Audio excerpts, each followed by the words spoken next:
Thanks for tuning in to more NASCAR Talk, the final show before the final race of the season. Yes, it's called the Season Finale 500. I guess NASCAR couldn't find good sponsorship for their championship race. Last year, do you remember what you remember what it was last year? Same thing. It baffles me. You'd think they'd have a sponsor for this race, but yeah, same thing. Season Finale 500. Let's see.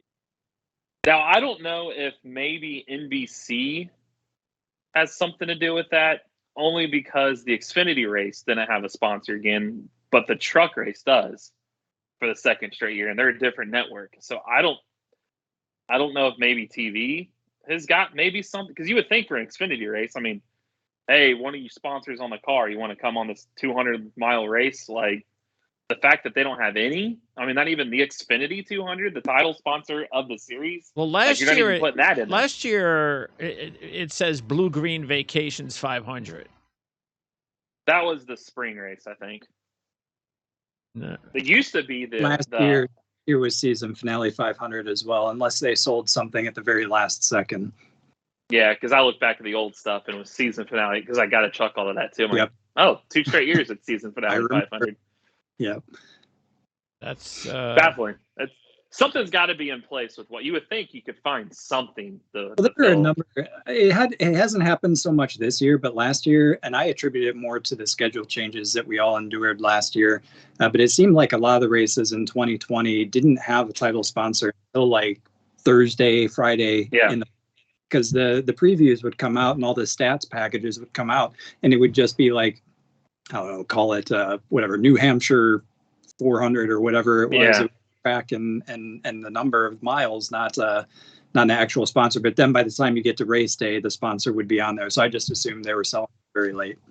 That's what you would think they'd find something even late, but 2 years in a row, the fact it's the same name 2 years in a row, and the fact that all year it's going to be this day at Phoenix, and it's the Final Four. And the second race has always had a sponsor like there. It's like it was Blue Green Vacations in 2019, and the fact that it doesn't, like, that seems kind of weird to me when you've got so many sponsors. I mean, you've got 4, they call them premier sponsors with like Coke, Busch, Geico, and Xfinity. You would think one of them, just to even if they're not giving you any money other than the type, like, just to make it sound better, like, hey, Geico, we're going to throw you on the Geico 500. Like, it was Instacart 500 here. Trying to figure out NASCAR. We've been banging our heads against the wall for a few years now, and it's not getting, the lumps are piling up. Last week, so wow, I mean, a real entertaining, but unfortunately another disappointing situation for NASCAR. Big surprise, as one of their non-contending drivers wins and steals the race late. Not only wins the race, but steals the race late with leading the last 9 laps, and that's it. Not that Bowman wasn't a strong car all day, because he was. But it's just a bad situation, the way it all went down. For Martin Truex Jr. to get in, and we thought that could happen, that we'd get that 4th driver that just, okay, I guess he's there. And that happened to be Truex. That was very disappointing. I will say this, and I haven't heard anything, I didn't hear anything after the post-race, but at some point next season, Ryan Blaney needs to take out Austin Dillon. Because Austin Dillon has some fucking nerve. Seriously. After what he did on accident the week before, for him to try and push Ryan Blaney out of the way at Martinsville, I am shocked that Ryan Blaney didn't do anything after the race. And to tell you the truth, maybe this is just a lesson that Ryan has to learn. Maybe Chase learned it eventually. Ryan's going to have to learn it as well. And because if I was Ryan Blaney, I would have just started knocking non-playoff drivers out of my way left and right after that happened. Yeah. I would have just been, get the fuck out of my way. I don't give a shit.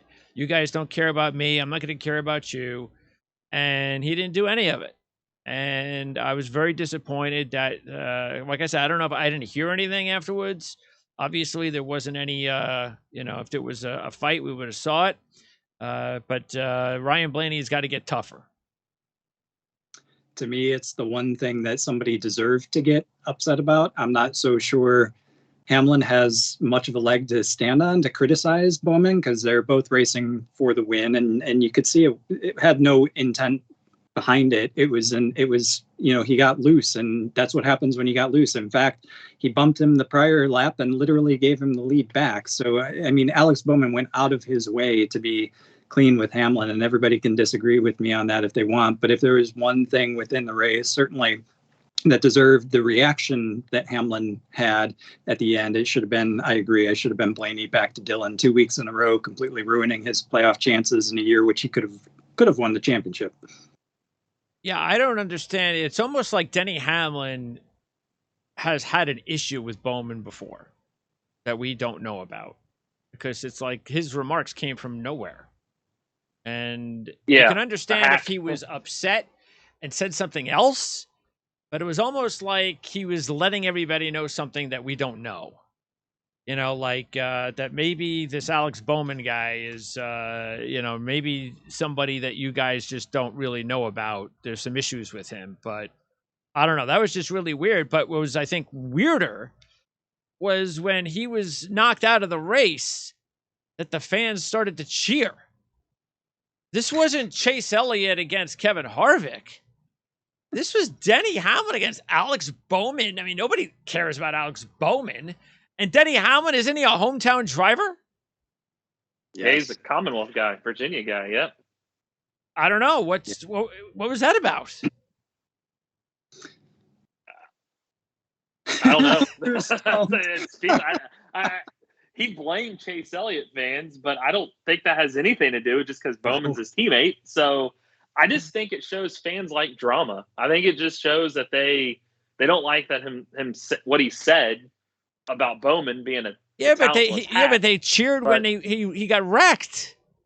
Yeah, it was just it's baffling. I don't know what the issue is. I don't know.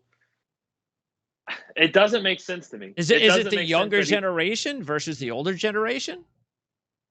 It kind of seems like that could hold some merit. I mean, that's what it was Saturday morning, early afternoon in the truck race. It seemed like it was veterans versus kids. And I think the driver code just in general, something needs to change, or this is the NASCAR today. This is what we're going to promote. I mean, it just is everybody's running over each other. And I wrote about this on Monday, hearing other drivers talk about it, and they're going in the slippery slope with, like, Bowman made, I think it was on Saturday, there's a NASCAR radio. It was a question I had. I wasn't there to ask, or I wish I was at the track to ask this, and I'm shocked nobody did. When they asked Bowman because he said he thought he was told by his crew chief a little bit after the second stage that Hamlin was in. Hamlin's good to go. And so did you make that move? And because I see Hamlin's gripe in a sense, that move wasn't going to work. I guess there's a technique with driving at Martinsville when you're on older tires, going low, you get down by the curb, you get loose, you move up. That's part of the thing. And that's, I guess that we're not race car drivers. We don't know that to be fact. That's just what they're saying. And that move wasn't going to work. And Bowman was asked, was that true? And he said yes. But knowing that, if you knew Hamlin wasn't automatically in at that point, would you have made that move at that time? His response was no. Same thing with Keselowski with putting Chase Elliott. He even said, I mean, I didn't have the car. I was throwing a Hail Mary. Kyle Busch, I was throwing Hail Marys. You got a bunch of guys with cars that aren't capable of winning. I don't think Alex Bowman had a race-winning car. Alex Bowman had a top-5 car. But I think if you look at the grand scheme of that race, William Byron, Chase Elliott, and Denny Hamlin were your 3 race-winning cars. And I think it's just the nature of this playoffs where you've got guys literally throwing Hail Marys and taking people out thinking they've got nothing to lose anyways. They're already in. I'm going to make that move. And that's where you're starting to see this drama. And the Truck Series was an absolute utter embarrassment of racing on Saturday. I don't know if you saw that. That was just a bunch of kids running over people. No respect. No, no passing. There's no art that passing, I feel like, in NASCAR anymore in general. It's just, hey, let me wreck you out of my way.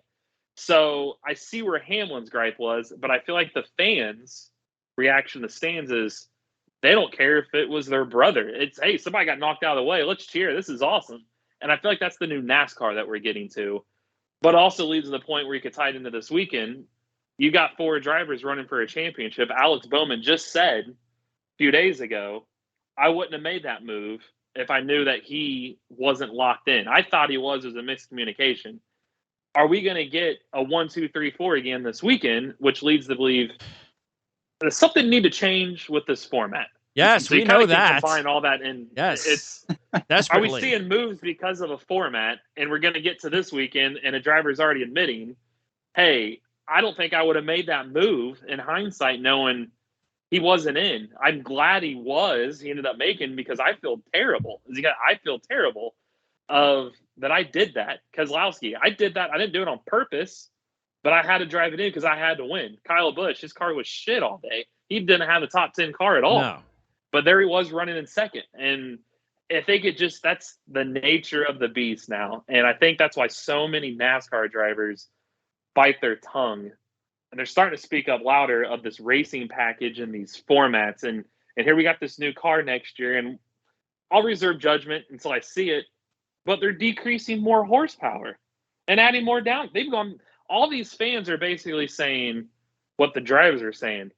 Less horsepower, more horsepower, low downforce. The drivers keep saying that. NASCAR is like, oh, what'd you say?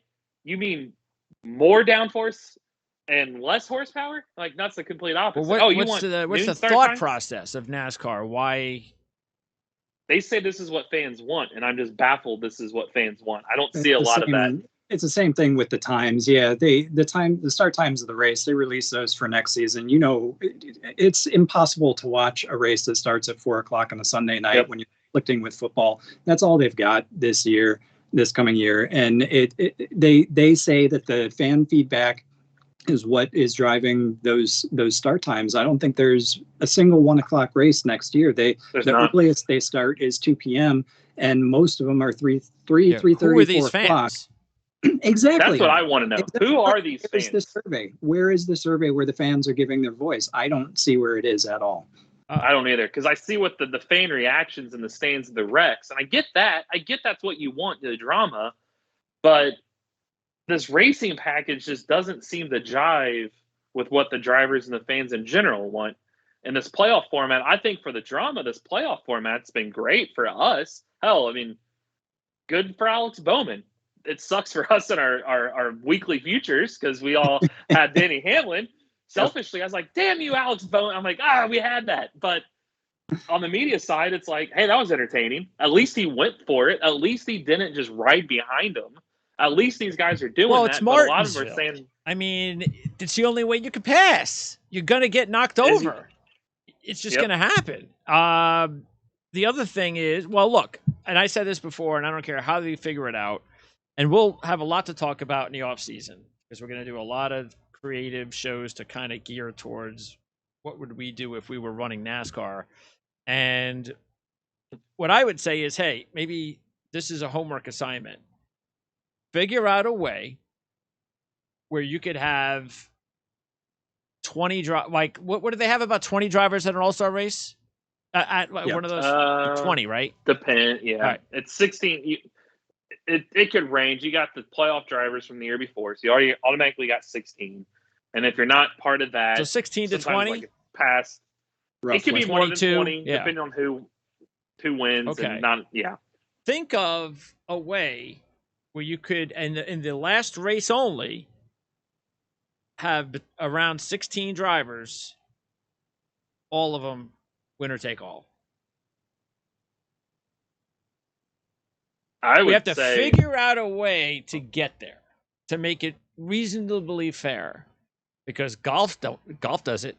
Now, golf has a little bit of a weirder way of, making sure, the driver who's like Kyle Larson would be maybe given, almost like it would be like a points race, and Kyle Larson would have a certain amount of points already ahead of the other guys.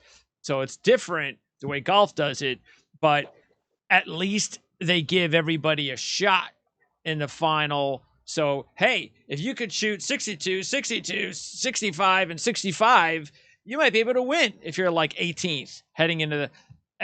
And I just think that if you do that, then we'll have a great championship race because everybody has an opportunity to win, especially if you could put it on a track like Bristol. Put it somewhere where these guys are just going to go crazy against each other, and then nobody's going to care. I mean, come on. But again, they're not going to do what we want. But that would be a homework assignment, is get me to the final race where you can have at least, and again, by the way, the other 24 drivers do not race. This is just 16 drivers, 20 drivers. That's it. The only drivers who qualified for that final race, whoever wins the championship. I would do. Go ahead. No, I was going to say, I would do like we talked last week, the driver, you have on points, the 3 that get by, and then your top one on points, maybe the top points, the 5th, the playoff guys at least get a race. And then I'd find a sponsor, a nice sponsor that gets the name on the title race, for crying out loud. And we'll call it Nestle, since that's my bottle of water right here. And it's $5 million bounty if a non-playoff driver can win the season finale. And the caveat would be, at the end of each stage, if you're not on the lead lap, you're done. You got to be on the lead lap. That's the exact same format I was thinking. The only difference I would throw in there would do your 36 race season, have all the cars, so all your sponsors get the full 36, and then have that championship race be your 37th, and make it clear from the very beginning that these are the rules. This is what you're going for. You got a championship, but you also got $5 million on the line. And exactly that. At the stages, you get knocked out, and you do some kind of like a Saturday night heat elimination type of thing, like you have at the local dirt tracks. That's what they're trying to do at Bristol. I don't see why you don't do that for your championship 37th race.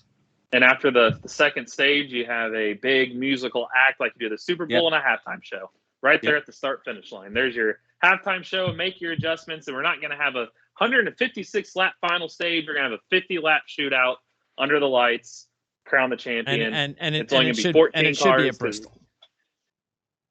Agreed. The only problem with Bristol, not under.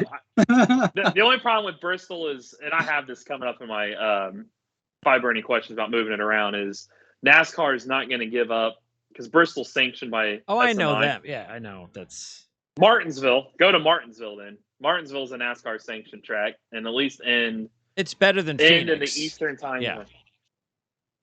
Yeah, because Phoenix this weekend, and I've got the championship 4 drivers. They finished 1, 2, 3, 4 last year, 1, 2, 3, 4 in 2018, 1, 2, 4 2019, 1, 2, 4 in 2017. So embarrassing. And last year too, I think it was 48 laps. I've got that in my burning questions Friday. I don't have it right here in front of me. It only took 48 laps, and this is with Chase Elliott starting last, for them to be 1, 2, 3, 4, and 5th place at the end of last year's race was 12 seconds behind the leader. And that was Jimmy Johnson. Oh, that's right. Yeah. Remember Jimmy passed Blaney at the end, kind of like, hey, let's get the last start guy. It's like, this is too. It's not good. It's just like the Daytona 500 pole winners. Yep. The Danica pole, the junior one in 01. Yep. It's like the conspiracy that these 4 all of a sudden have this extra horsepower. Not good. You run your race over there, and the other 36 run your race over here. I want to see, and maybe it'll happen this weekend, I want to see somebody take out a championship driver just to see if it can actually happen. Unless, of course, it winds up being Chase Elliott, and then it'll be maybe it'll be a good thing. It'll be a panic if Chase Elliott gets Did NASCAR set the precedence, though, with what Hamlin did? Since they're not going to fine you or penalize you. And we've seen people, and Harvick and Elliott, they've set a precedence. They're not going to fine you. They're not going to penalize you. If you were one of the 4, I'm just going to mention Truex just because he's probably not the favorite. Why would you not wreck the other 3? Hey, I'm going to hook you. What are you going to do to me? Even if you send me to the back, I'm going to wreck you where your car's damaged enough you can't finish and let you make the call. Oh, we're going to penalize you a lap. Okay, I might be 2 laps down, but I'm the only one running. The rules state I just have to cross the finish line before the other 3, and I'll make sure the other 3 don't cross that finish line. Then what do you do? It'll take balls for a driver to do that. I'm not so sure. I don't know if any of these guys. I don't know. Maybe Truex is the guy that could do that. He's at that stage of his career. He can win my last championship. I'll retire now. I don't care. I was going to retire in a couple of years anyway. Maybe I'll ask that question in the bullpen on Saturday. Is, hey, what would stop you from doing this? Just lighthearted.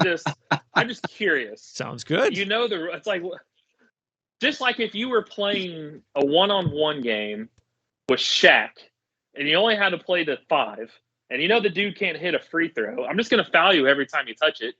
And I know you're going to miss it, so I'll get the rebound. I'm probably going to struggle to score against you because you're big. So all I got to do is hit a couple threes, and you win the one-on-one game. What's the difference? Well, you can also foul him by breaking his arm and go, oops. Yes, there you go. Oops, yeah. Sorry. I don't know what to tell you, but it's not in the rules. Okay, so I tell you what. Before we talk about this week's race, a couple other things. Let's just Xfinity Series. So what's the situation for the championship, CJ? So we got our final 4 locked in for the Xfinity Series last week. Nobody had won their way into it, or I should say nobody had locked their way into it prior to last week. And we got Noah Gragson that came through and got the victory. So Eric was very happy about that because it looked like you had jinxed your driver there. And it was kind of interesting that Gragson was able to, and look, he wouldn't have won without delayed caution. But exactly right.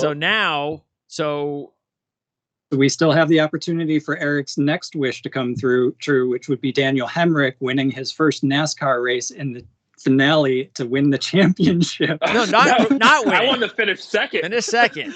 I wanted to finish. Yeah. He's 0 for 207 in NASCAR. You're right. Here's the kicker, which maybe we'll get to. The 54 car for Gibbs is in the owner's title. Yep. So they still have to beat. You got a good shot that John Hunter Nemechek could win the 54 car, win the owner's title, and Hemrick finish second and win the driver's title, and him be 0 for 208 in his NASCAR career. But he walks away with a championship trophy. So you think that, unlike Cup, John Hunter Nemechek will come into this race really trying to win the race? Has to. Yeah. The core team, absolutely. That car has won 10 races so far this year?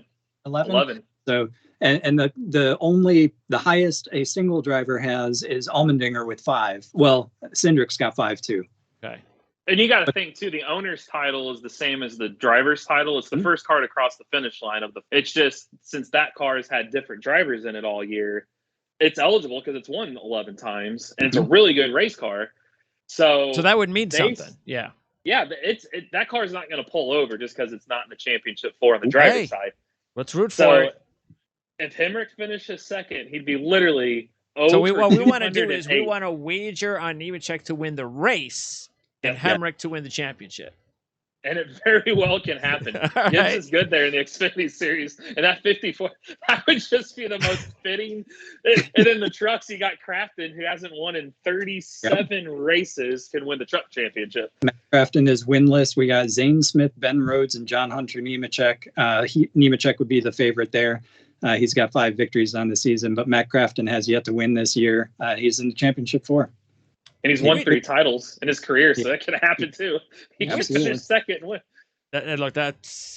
And what is it? Friday night, Saturday, Sunday? Correct. Yep.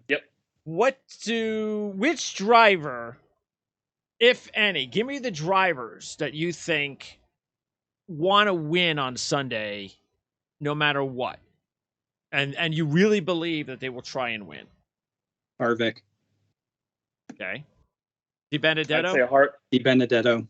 Yeah. Harvick, Di Benedetto, and all 3 Penske's. Because the Penske guys would like to just go 5, 6, 7 in points. And right now they're 5, 7, 8. Harvick 6th. Harvick has won a race every year since 2011. And he's won I think since early to mid 2000s, he's won at least 1 playoff race every year. And he's shut out. He hasn't won in 42 starts. He's won 9 times or 10, under 10 at Phoenix already. Yeah. So he wants to go on top. And then Keselowski, this is his last ride with Penske. This is it. emotional day for him. He's not the type of guy I think that's just going to move out of one of these championships. If he's got the car, I think he'll fight with them. I don't think he'll wreck them. I don't think you're going to see like he did to Chase Elliott, but if he's there, and look, he finished second in this race last year and fourth in the spring. And Blaney has been really good at Phoenix. His finishes maybe not say as much, but he leads a lot of laps. And Logano's been good there. He's got 3 straight top 3s. So I think the Penske guys can be definitely somebody that could steal this thing. Plus, you got qualifying back this weekend, so you're not going to have the championship 4 start 1, 2, 3, 4 either. That'll be good. And then unless they've got jet fuel and then they start 1, 2, 3. Now, if they qualify 1, 2, 3, 4, I've got some questions. Yeah, I've got some major questions. That won't happen. Those are your. Well, and I should say too, depending on who is up front at the time, you can make a case Kyle Busch is going to go for this. He's so frustrated. He's going to want. Now, if his teammates are up there like first and second, he's going to give him breaks. But yeah. Kyle, same thing Kyle with Blaney with like Elliott. He's going to get out of the way if Elliott's there. Okay, so now let's take a fun look at, because people might think that even though we're in the negative column with our picks this year, that's a bad thing. But actually it's not, because we did a really good job of improving upon last year. So, because remember, we changed the system because it just wasn't very good. And here's a for instance. Last year in our futures, I was the only one to finish in the plus. I had obviously a banner year last year that I was not able to duplicate. I was the only one that finished in the plus at plus 37,000 because of Chase Elliott's win. And Eric was minus 59 and CJ was minus 90. Again, this is $1,000. So we changed that. All in on somebody who didn't win the championship on the last race. Yeah. We changed things up, so we didn't just bet whatever you want, because that's what got out of hand. And because of that, if we take a look at the futures this year, the worst basically that I can do would be if Chase Elliott won and I'd lose 17,000. So that would be the worst. I only have one driver that could make me money. That's Denny Hamlin, and that would be about $3,000. For CJ, he's got all four drivers in contention. So the worst he could do is lose $7,000. That would be a Truex one. Otherwise, he can make about $1,000 on Hamlin and about $2,500 on Larson. Eric, the worst he could do, he's got all 4 drivers still left, is lose $14,000 around there. A big improvement from 50 last year. And he still has a chance to make almost a couple grand if Martin Truex Jr. were to be victorious. So that right there, that tells you that, we were doing pretty well in our futures. Now, in our picks last year, we also made some changes. And overall, I was the only one again to finish in the plus. I was plus 234. Big deal. I made $200, but that's not bad compared to Eric, who lost $10,000, and CJ lost $17,000. So we changed things around and made sure that, again, that we just didn't go crazy with the money. Now, as you said, Eric, Bowman just screwed us all, because we would all be, I think, in the plus this week. We'd all been in the plus if Denny Hamlin would have won that race. Instead, CJ's still leading at minus 559. Eric is minus 813, and I'm minus 1,039. I have 4 drivers that I'm going with this week to try to break even or make a couple of bucks. Eric is going all in on Denny Hamlin to make $1,200, right around there. And CJ has taken Larson and Hamlin because that's the kind of guy CJ is. He doesn't go all in on anything. And if Larson wins, he pretty much breaks even. If Hamlin wins, he'll make a couple $100. So I think we did a really good job of changing things around and understanding what we needed to do. So, but next year, what we're going to do is we're going to start where it'll be a carryover kind of deal. So the beginning of the season. So this way we can't just go, all right, I lost 10,000. Who cares? No, you'll be minus 10,000 starting next year. So you can't say that. So that'll make things interesting, almost like a dynasty league kind of situation where it's going to carry over for next year. Fantasy-wise, taking a look at our fantasy standings, last year, again, I was the winner, mostly because of Kevin Harvick's 9 wins. CJ came in second, and Eric was in third. This year, right now, it is CJ in front. He's been in front. How long have you been in front for, CJ? Isn't it been hasn't it been all but like 1 week? I think so. Yeah. Okay. So you've been in front. Eric's been the one that's been in front for the picks most of the year. So yeah. CJ, you've been dominating the fantasy standings because you have Kyle Larson with 16 wins, Larson 10 of those. You're up by almost 1,000 on Eric. So I don't know if there's a now again, this race, the points go up considerably, where the winner winds up with 500 and second place is 800. So theoretically, I guess, Eric, if your drivers finish in the top 5, you might be able to pass CJ this week.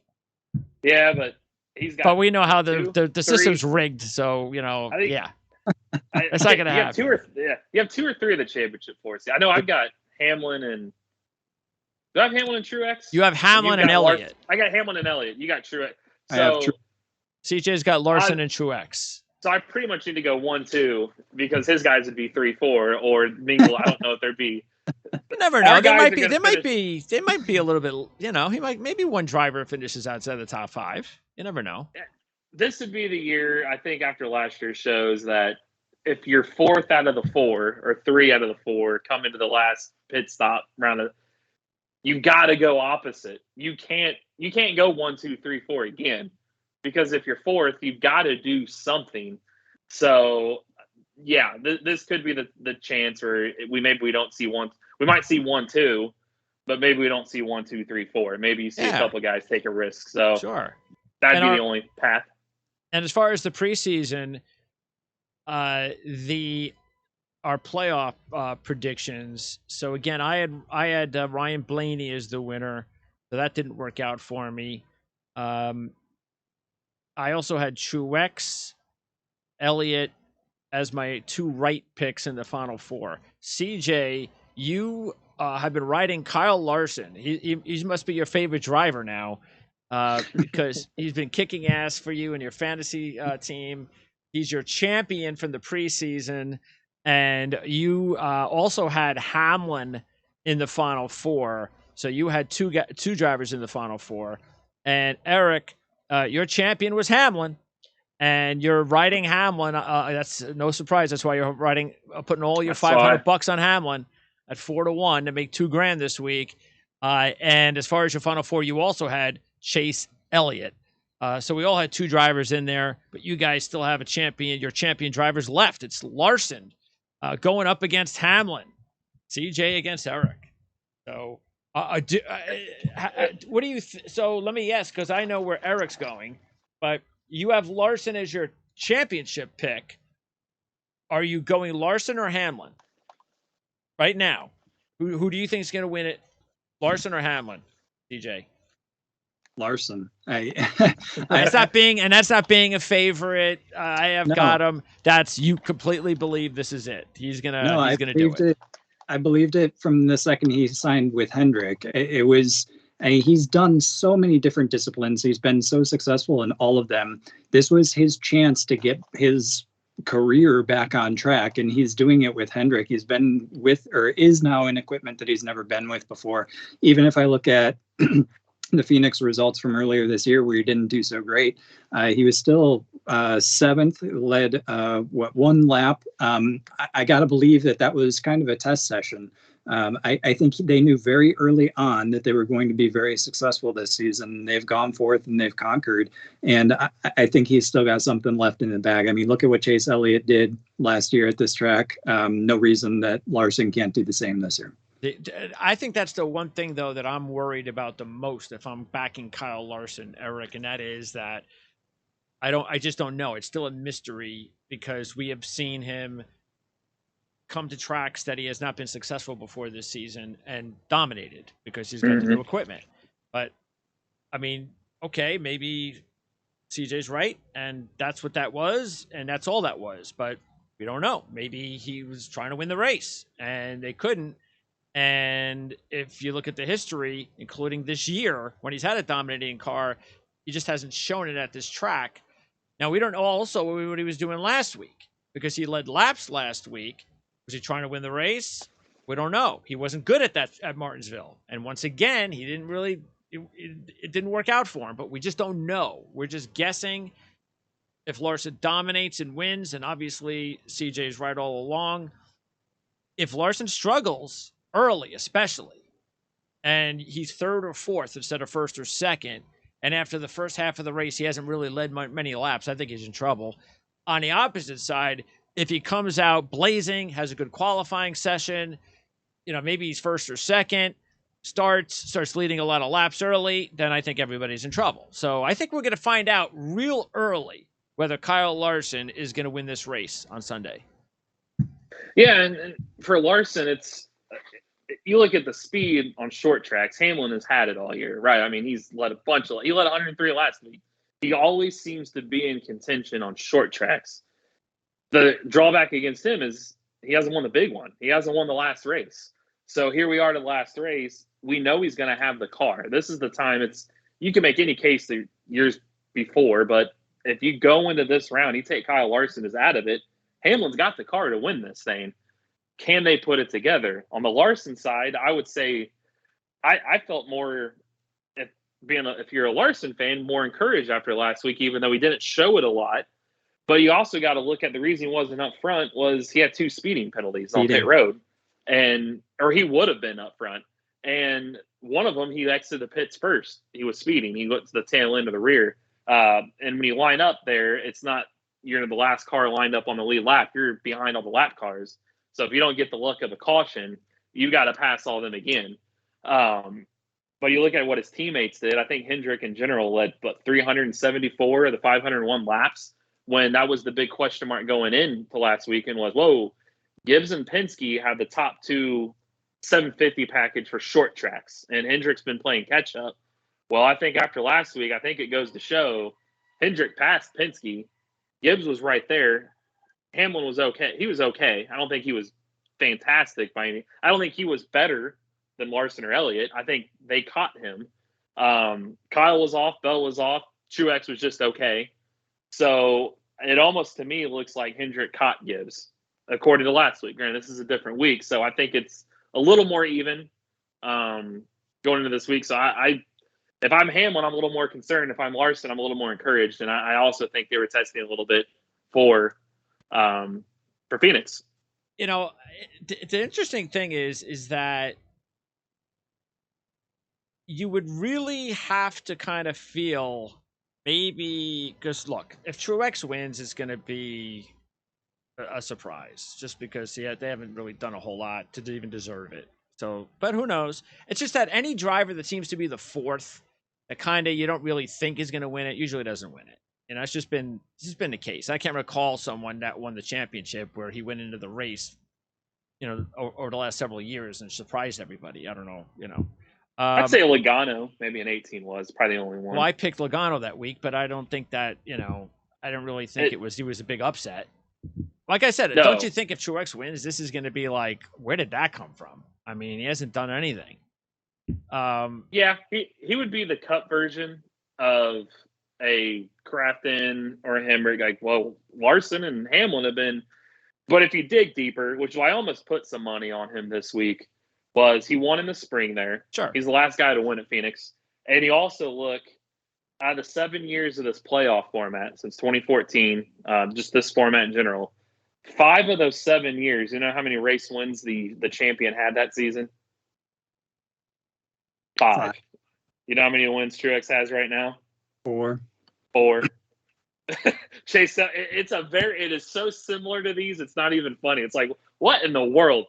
I think if Truex wins, it almost, you kind of hope NASCAR's on the fence of like, hey, let's applaud this. If Truex wins, then this shows the playoff format worked, because he shouldn't. You can make a very strong case Truex shouldn't even be here right now. But if he wins, it'd be like, well, what the hell? Where'd this guy come from? Where also, in the sense, you kind of hope Larson or Hamlin win, because it does show the playoff format works, because it lets underdogs in, but the best car wins in the end. But, however, you can make a case that Truex can win. It's just, I don't know how I'd feel if he did win, only in the sense that it's like he wasn't the best car. Well, let's also keep in mind that Truex's win earlier this year was his first in 31 races at Phoenix. So that would be crazy for him to win the last two. But I think that, psychologically speaking, to me, it clearly favors Elliott over the other two. Larson, we have no idea how he's going to react under the pressure. We've been saying this for months. He's going to be the clear favorite. Everybody's going to expect him to win. If he doesn't win, it's a complete disappointment. And he can say everything he wants about all the wins, but he's going to know, and everybody's going to know, it's a major disappointing season if he does not win the championship, how good he was. For Hamlin, we know what the story is. So, look, he didn't even lead a lap last year. That's how bad he was in this race. When a lot of people thought he was going to win. And he just was a complete disaster. Did nothing. And he's got that psychological thing. So we kind of know where Hamlin is. We don't know where Larson is, but we know where Elliott's been. He's been in this spot before. He did it last year. And he won when not many people thought he was. So, again, I don't think Elliott's going to win it.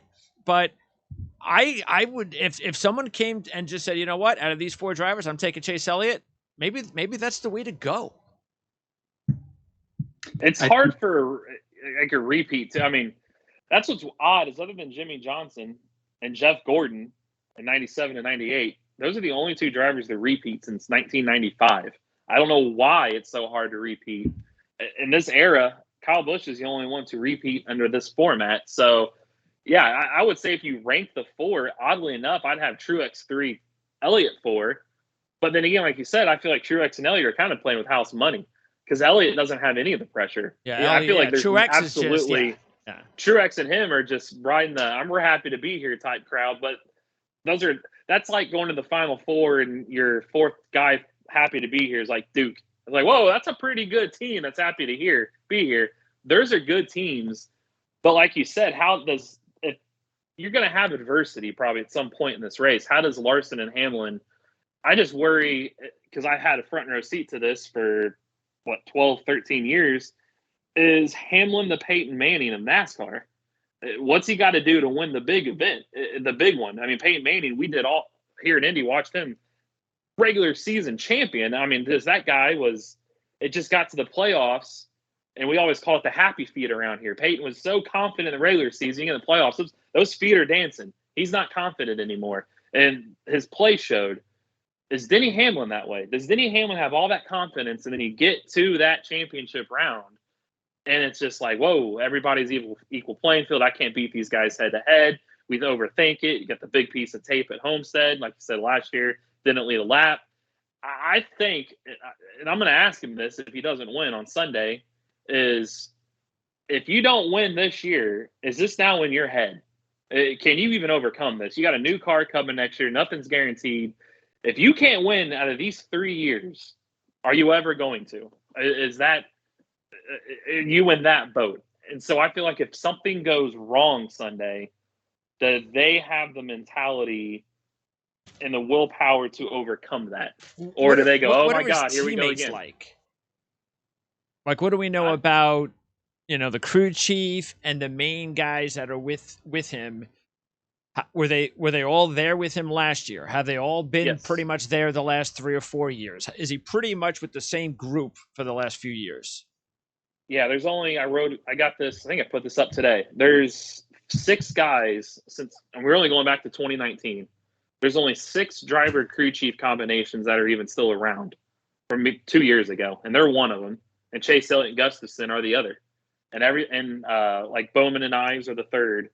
But you got to look at the guys thriving are the guys that are working well with their crew chief, and they work together really well. I feel like Chris Gabehart, as crew chief, tried to keep the level head last week in Martinsville. Denny, bigger picture, don't worry about it, brushed it off. Denny took the matters in his hands. I think that showed, to me, a little bit of weakness out of him at Martinsville, because you're already in. What are you worried about, Bowman? I get you're mad, but you got the last lap because you're in the championship for. But the way he was so mad, it tells me he wanted to win so bad. And I get it. You want to win. You want a grandfather clock at your home track. But you're going to championship 4. The bigger picture is the trophy next week, not this one. Why did you have to have that so bad? You look at Chase Elliott, it's all right. Brad Keselowski got it. It's okay. It's a race deal.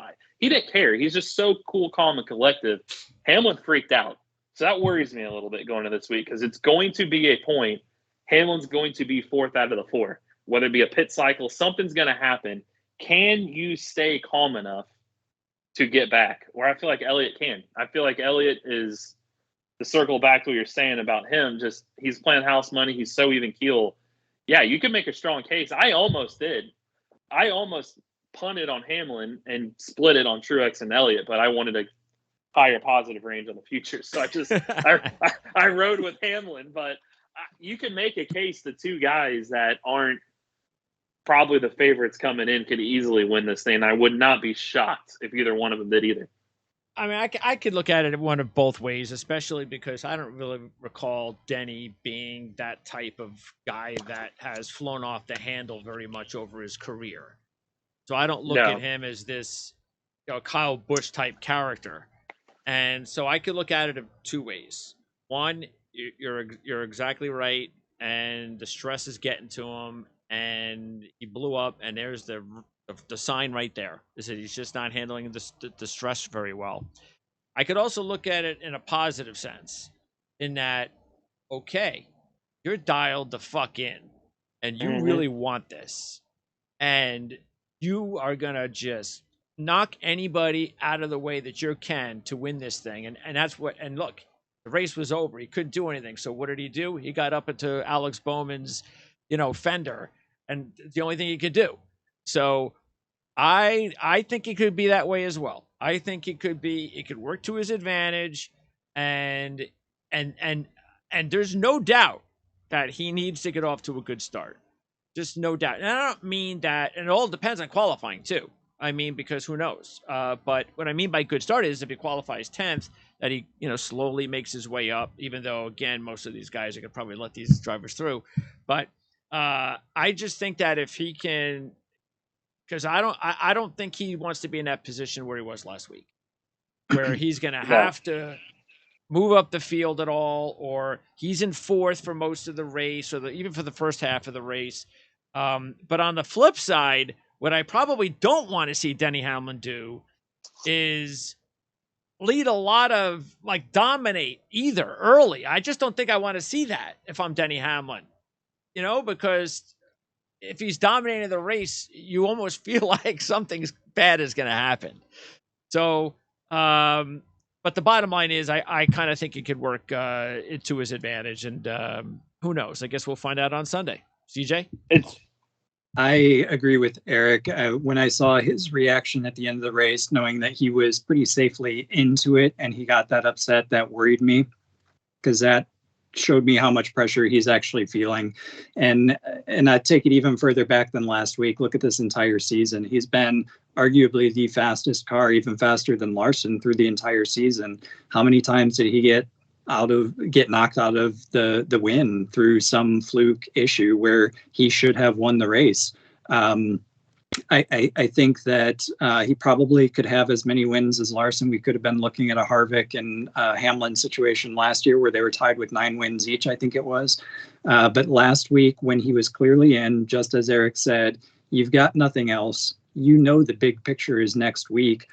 What are you trying to do? I think that adds to the pressure that he's going to put on his shoulders as he comes in this week. And I would take the opposite tack of you as well in the race, that if he does go out and lead a ton of laps early, I would feel more confident with him, because I think those early laps under his belt kind of take that weight off of his shoulders, and he's able to relax the further he gets into the race and start moving more into the competitive Denny Hamlin, that we know, like, yes, I can do this. Look at me. I am out here. I was right all along. I do have the speed. I can do it.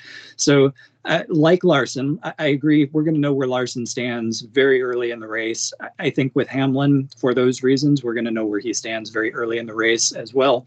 But going back to the very first point, the 1 out of the 4, I think Larson and Hamlin have it in hand. The 1 out of the 4, though, that I would not be shocked at all and is probably the most nerve-wracking to me in terms of being able to be positive on Larson and Hamlin is Elliott, because he's been here before. He's so calm, cool, and collected, and he has been on an upward trajectory. He's been that, don't worry about it. We're going to be fine. We're going to be in the Final Four. He's been saying that the entire playoffs. He's gotten better every single week, and he's coming to a place where he knows he can win. He did it last year. Do you know, Elliott, I have oddly, we get this in a sec. This is the worst winning percentage since 2017 on the championship 4.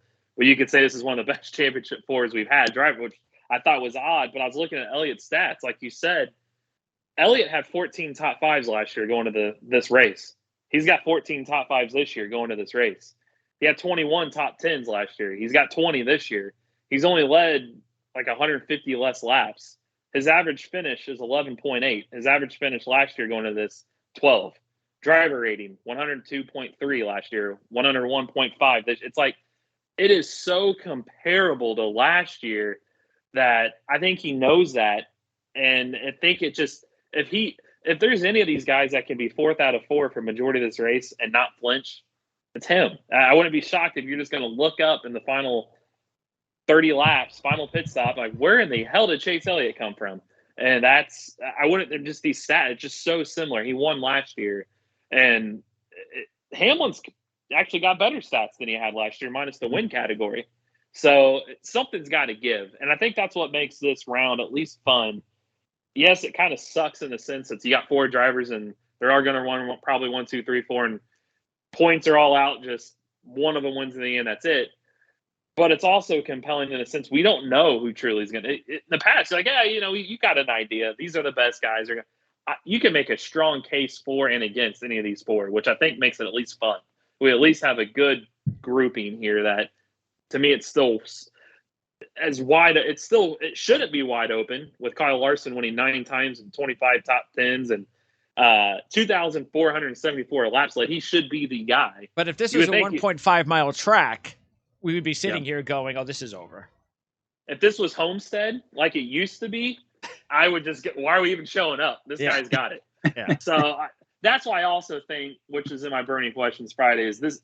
I really feel the championship 4 race, it needs to move around, like the Super Bowl and the Final Four. No doubt, yes. It's not fair for somebody for Larson that, what if he struggles this week? What if he truly does struggle at Phoenix? But it's just not a good track for him.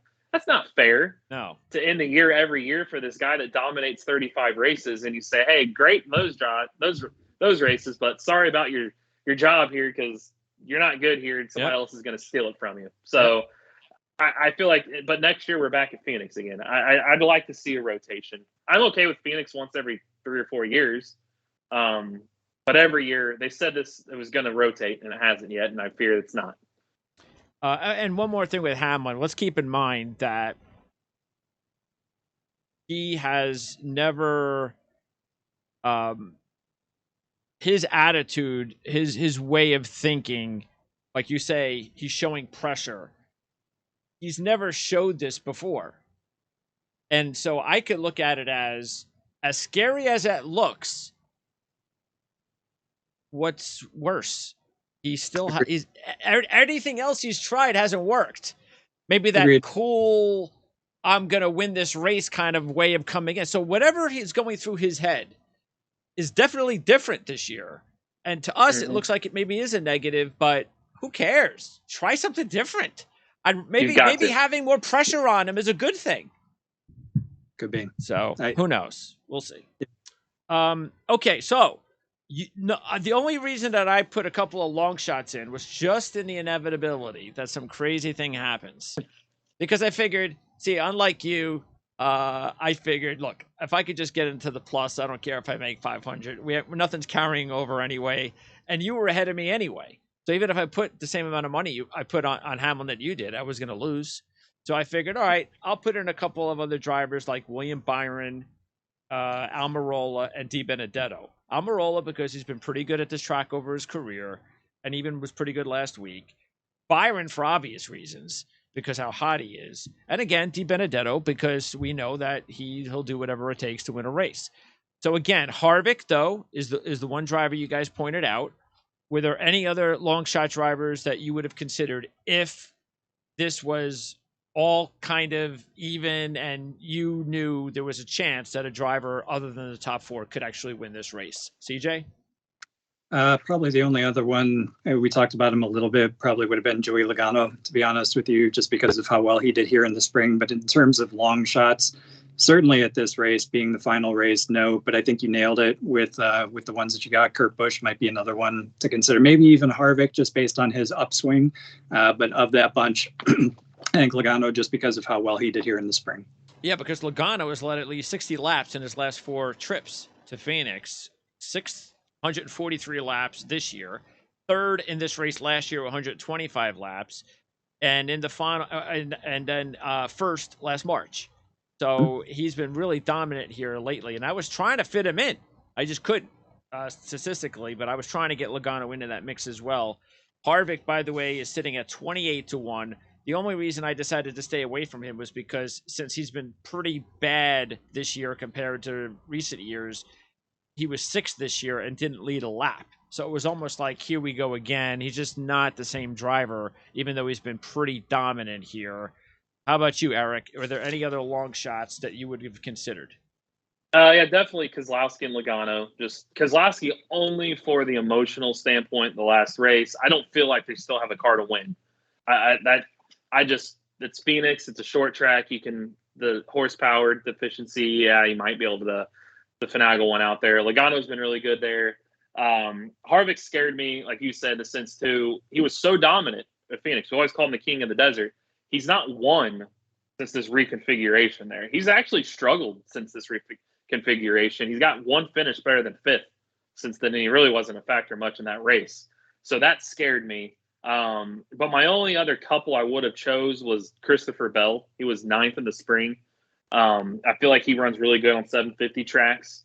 And I really like William Byron right now. 10th, 9th, and 8th, his last 3. And I feel like if you take the championship 4 aura out of it and everybody just raced like a normal race, let's be honest, he's been the top 3. I feel like the last 5 weeks, he's there.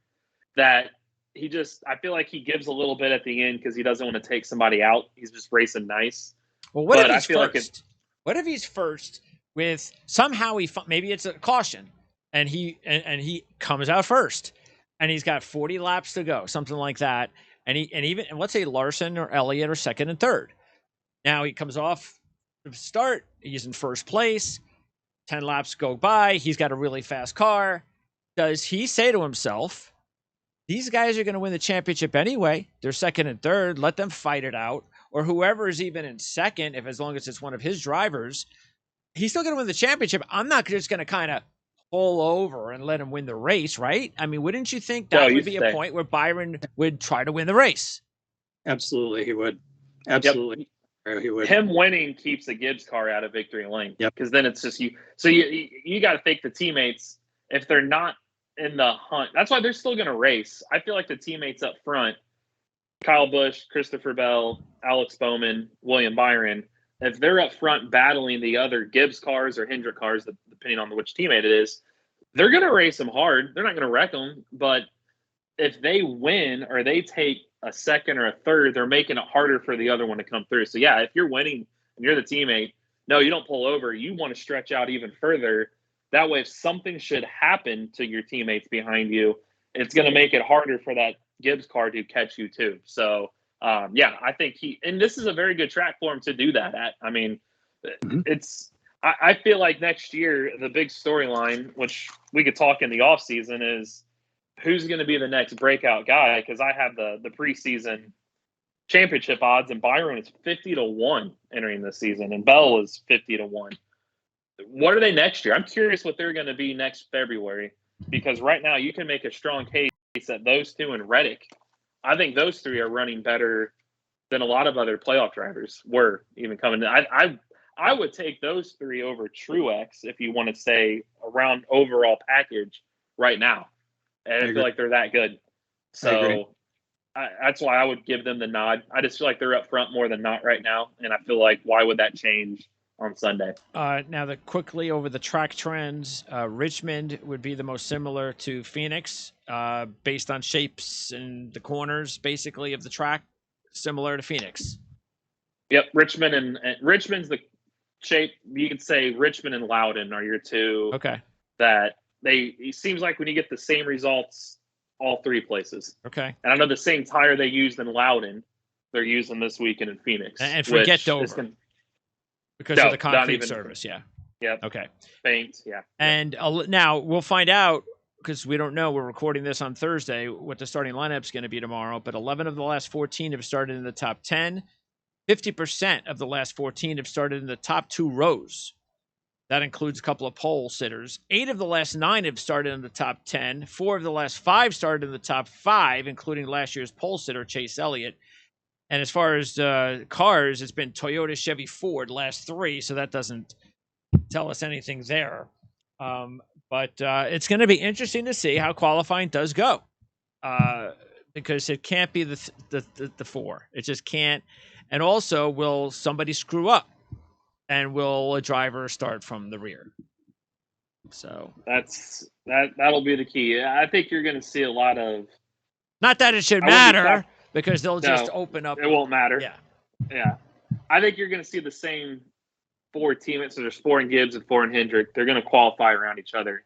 Because that's, with the Byron and Bowman for practice, there's not much. There's 1 session Friday. And for qualifying, you're probably going to work on your setups to help your teammates rather than yourself, right? There's no sense to have Alex Bowman go out and run a setup to help himself. That'd be for practice. For qualifying, they're going to want to run what fits his style and try to qualify as far up as front as he can to keep a spot away from the Gibbs. So I feel like, and vice versa, Busch and Bell, they're probably all 4 going to start near each other. It's going to be like an F1 race, I feel like. You're going to have teammates all starting near each other. In a sense, they're all going to be similar because you don't really have much track time to dial anything in, which to me makes it even more interesting. But you also got to think, too, we haven't had an oval qualifying since Nashville. Qualifying is an art. And a lot of people don't understand that. They think it's just a driver hopping in and driving around the track. No, to go fast in qualifying, you got to have the most out-of-control race car you've ever driven in your life each week, because loose, as they say in the movie Days of Thunder, loose is fast. You've got to put it on the line. And you kind of miss that in the past when you see guys get out of a qualifying run and they're huffing and puffing, catching their breath, because you almost don't breathe. You're trying to lay it on the line. We haven't done that in a while. So that's going to be interesting to see who's rusty or not in this qualifying on Saturday, because they qualify Saturday night.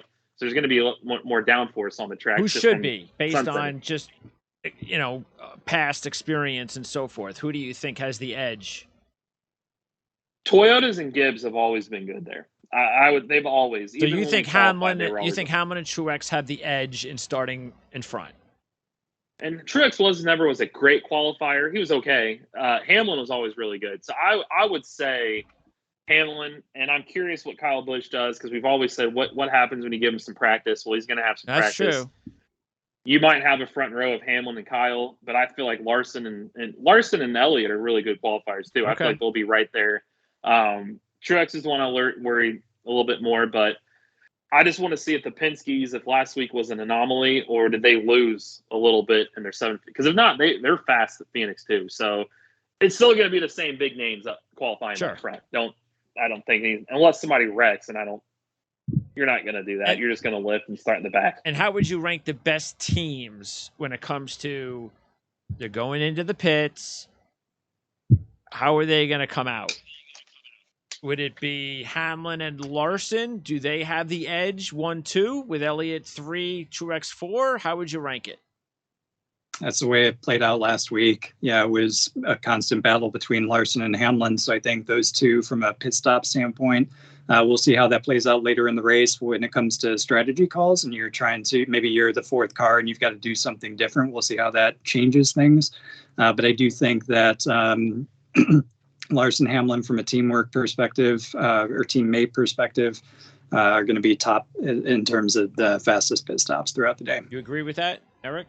Yeah, I agree. They've just been good all season. Okay. They know what they're doing. And Phoenix is a pretty cut and dry pit road. I mean, you're not, other than in turns 1 and 2 now, pitting over there in the corner, but because they're going to be pitting towards the front of pit lane anyway. So I don't foresee. Hamlin's had his issues with speeding. Yeah, but his pit crew. It was Lars. They're both right there together. Yeah. Elliott, you could say they made a couple mistakes, but made up for it. So they knowing that you're probably going to be 1, 2, 3, 4 for most of this race, I don't think you'd be as aggressive on pit road. You don't need to be. You can make those spots until the last pit easy. Stop, probably. That'd be the money one. When is qualifying and practice? Practice is Friday. I've got it right here. Friday at somewhere over here. Friday afternoon, and then I know qualifying's at like 7:00 on Saturday. Okay. I know. You know why? It's in my notebook. So it's going to be. It is. So it's going to be practice Friday for the Cup. 4:05 to 4:55 Eastern is Cup practice Friday, and Cup quals are 7 Eastern on Saturday. And that's in the evening, right? Yes. And the truck race is going to be Friday night. The Xfinity race is going to be what, afternoon? Saturday night. Saturday night. And then the qualifying. Was it qualifying and then the Xfinity race after? Yeah, so you'll have the ARCA West Championship. Then you've got Xfinity quals, Cup quals, Xfinity race on Saturday. So kind of like an old normal race weekend. How about coming back? And then you are going when? Saturday morning. I should be landing in Phoenix at 12:40 Phoenix time. So you'll be there Saturday until when? Then you're flying back on Monday? Tuesday. I'll be there all day Monday too. Are they doing anything on Monday? Hope not. So there's something happened. I got that built-in rank. They just, you never know. I don't want to go that far and then like, now you got to not only miss the race, but you're going to be on an airplane while the race is going on. No. So you defeated every purpose of going out. True. My luck, it's a desert. It's going to rain. Yeah. So forecast doesn't show it. So hope not. But yeah, flying back Tuesday. Okay. So then we'll talk to you at some point during the weekend. Yes. So, and again, what's good for me is that even on Sunday, I don't watch any NFL until my Game Pass is over. And then that's not even going to be an issue. So I'll have the entire Sunday available for anything you want, and most of Saturday as well. So anything you got, we'll air it on Saturday and or Sunday, and have it available here on this channel. So don't forget to subscribe, so then you'll know immediately when these reports are posted. And then we'll wrap up the season next week. We'll try and do something. When can we do something? Because you're available Monday. Yeah. So are you available Monday? I doubt it. We could probably just keep the same time since we've already got it. On Wednesday?